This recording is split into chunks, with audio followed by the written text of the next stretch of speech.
monde, bienvenue à Radio B52, votre balado en provenance du Québec. Bonne année 2018 à tout le monde.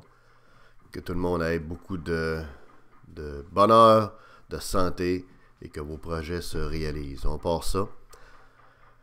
Le gouvernement canadien s'est vu demander par quelques organisations musulmanes, dont les Frères musulmans, que le 29 janvier soit une journée consacrée pour commémorer les tristes événements qui ont eu lieu à la mosquée de Québec, qui a amené le décès de plusieurs musulmans qui priaient dans la dite mosquée en question. Donc, c'est une journée qui serait consacrée officiellement au Canada à chaque année à l'islamophobie, à contrer l'islamophobie. Bon. On trouve important de faire un podcast là-dessus pour la bonne raison qu'on ne pense pas que ce soit une bonne idée, tout au contraire. Et c'est même un peu étrange que les gens de ces organisations musulmanes-là aient osé quand même demander ça au gouvernement canadien, alors que le Canada et le Québec en particulier sont des terres d'accueil reconnues pour les musulmans. S'il y a un pays qui est reconnu pour être pacifique, c'est bien le Canada, le Québec évidemment en tout premier lieu. Il n'y a pas ici aucune réputation de violence digne de mention, que ce soit verbale ou autre, à l'échelle mondiale. On voit ce qui se passe un peu partout dans le monde où il y a vraiment là, effectivement, des problèmes de violence qui sont inacceptables, que ce soit en France, en Belgique, en Allemagne, aux États-Unis. Écoutez, il y en a un peu partout, là. On se croise les doigts, mais le Canada est exempt de cette culture-là qui fait en sorte que ici, c'est pacifique. Ici, les choses se règlent en se parlant, en discutant. Et au pis-aller, bon, il y a les tribunaux qui sont là pour faire les arbitrages qu'il faut. Faire une journée également, une autre raison pour laquelle on croit que c'est inopportun, c'est qu'il y a d'autres ethnies, d'autres races qui sont l'objet encore davantage que les musulmans d'actes violents, verbalement ou autrement, et qui sont l'objet de ségrégation de toutes sortes, notamment les Juifs et notamment également les Noirs. Donc, pourquoi consacrer une journée de commémoration aux Arabes et pas à eux? Ça introduit une certaine préférence, une certaine hiérarchie dans l'importance des ethnies, des races qui composent des gens qui ont immigré ici au Canada, qui est inacceptable, qui serait mal vu et qui serait certainement pas gagnante pour personne là-dedans. Okay, donc ça, c'est une autre raison pour laquelle il ne faut pas aller dans ce sens-là. L'autre élément qu'il faut voir, c'est que ces journées-là de commémoration, lorsque vous donnez une journée, je ne sais pas moi, le 8 juin ou le 24 septembre pour telle cause, il faut faire attention parce que souvent ces journées-là vont faire en sorte de diviser les gens.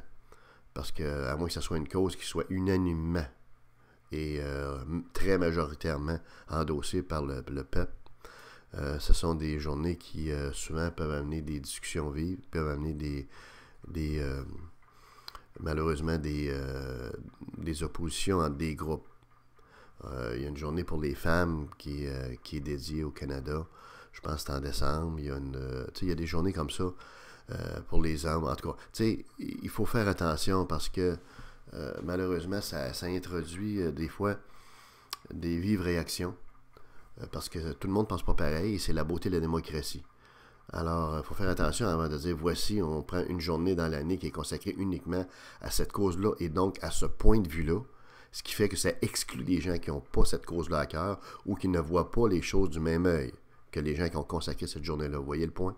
Et c'est là qu'on a introduit du turmoil, du brouhaha un peu dans la société, et on n'a pas intérêt à faire ça. Essayons de garder notre société calme, pacifique, respectueuse de tout, comme tel.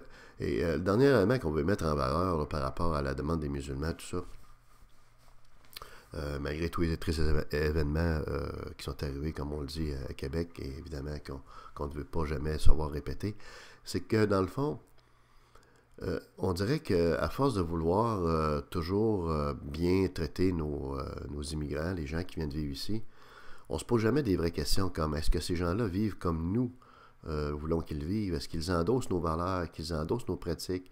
est-ce qu'il nous amène finalement à un autre pays dans notre pays, à la langue, qui fait en sorte que nous-mêmes, les Canadiens de souche, les Québécois de souche, ne se reconnaîtront plus dans notre pays? Il y a des questions légitimes à se poser là-dedans. Et on dirait à chaque fois qu'on veut se poser ces questions-là, qu'on adresse, nous, nos valeurs, qu'on veut protéger, nous, nos valeurs historiques, nos valeurs profondes de Québécois, de Canadiens, on dirait qu'à ce moment-là, on se fait traiter de raciste. On dirait qu'à ce moment-là, on est des intolérants, puis des ci, puis des ça, puis blablabla. Ça part en vrai, comprends-tu? Puis ça s'arrête là. Fait qu'on n'ose plus parler de nous-mêmes. OK? Fait que tout ce qu'on entend du premier ministre Trudeau actuellement, depuis son accession au pouvoir, c'est justement des immigrants, des populations, de l'ouverture, d'être inclusif ici et ça. Oui, mais on l'est déjà inclusif, le PM, là. Mais nous, là, est-ce qu'on peut on peut peut-être se regarder nous-mêmes, parce qu'à quelque part, notre identité, là, est peut-être en cause aussi là-dedans. Il faut protéger notre identité, parce que l'identité, c'est ce qu'on a de plus fondamental. C'est ce qui vraiment typifie, c'est ce qui vraiment fait en sorte qu'un peuple est un peuple, avec ses propres us et coutumes, avec ses propres façons de faire, sa propre personnalité collective et individuelle. S'il y a de quoi à protéger, c'est bien ça, en toute priorité, avant toute chose. On peut s'occuper des gens qui vivent déjà dans ce pays-là depuis 400-500 ans, hein? Et le faire sans crainte de se faire catégoriser ou de se faire attaquer de raciste ou autrement. Et ça, malheureusement, ça se fait pas beaucoup, la protection de qui on est. Il va falloir à un moment donné trouver un équilibre là-dedans, là, puis se poser la question par rapport à nous-mêmes et pas toujours par rapport à ceux qu'on introduit ici. Ceux qu'on a introduits ici comme immigrants, qui sont bienvenus, devraient peut-être le faire davantage en tout respect de nos valeurs. Et de sorte que la société dans laquelle on vit, on aimerait ça s'y reconnaître encore dans 10 ans, dans 15 ans, dans 50 ans, et ne pas avoir l'impression de vivre dans un autre pays. C'était Radio B52, Night Train au micro.